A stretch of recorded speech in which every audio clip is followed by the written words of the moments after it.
নাশকতার সময় ঢাকায় ৬৯টি ট্রাফিক পুলিশ বক্স, ৩টি থানা ও ২টি ফাঁড়িতে ভাঙচুর, আগুন ও লুটপাট হয়েছে। চুরি হয়েছে পুলিশের অস্ত্রও। ক্ষতির পরিমাণ প্রায় ১০ কোটি টাকা। এদিকে ডিএমপিতে এখন পর্যন্ত ১৫৪ মামলায় গ্রেপ্তার হয়েছে ১৭৫৮ জন। দুপুরে ডিএমপি জানায়, নাশকতাকারী, পরিকল্পনাকারী ও অর্থায়নকারীকে আইনের আওতায় আনা হবে। এখন জন্ম সনদ দিয়ে খোলো বিকাশ স্টুডেন্ট অ্যাকাউন্ট। নিজের বিকাশ নিজে কর। গত বৃহস্পতিবার এভাবেই আগুন দেওয়া হয় রামপুরা ট্রাফিক পুলিশের সহকারী কমিশনারের অফিস ও ট্রাফিক বক্সে।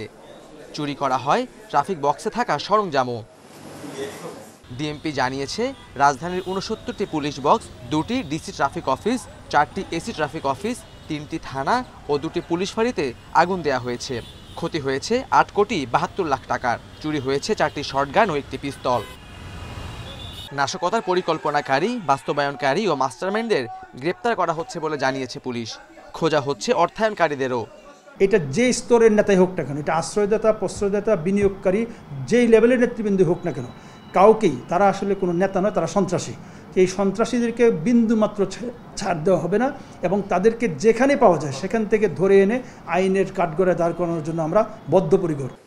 এদিকে চলমান অভিযানে নিরপরাধ কাউকে গ্রেপ্তার করা হচ্ছে না জানিয়ে ডিএমপি বলছে, কাউকে আটকের পর যাচাই বাছাই করা হচ্ছে।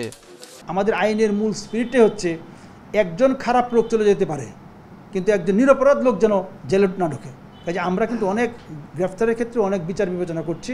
অনেক সময় আমাদের থানা অনেককে ধরে নিয়ে আসার পর তারপর যাচাই বাছাই করছি। যদি কেউ নিরীহ লোক থেকে আমরা তাকে সসম্মানে ছেড়ে দিচ্ছি। এদিকে মঙ্গলবার ৮ থানার ওসিকে বদলি করা হয়েছে। তবে এটি স্বাভাবিক বদলি বলে জানান পুলিশের এই কর্মকর্তা।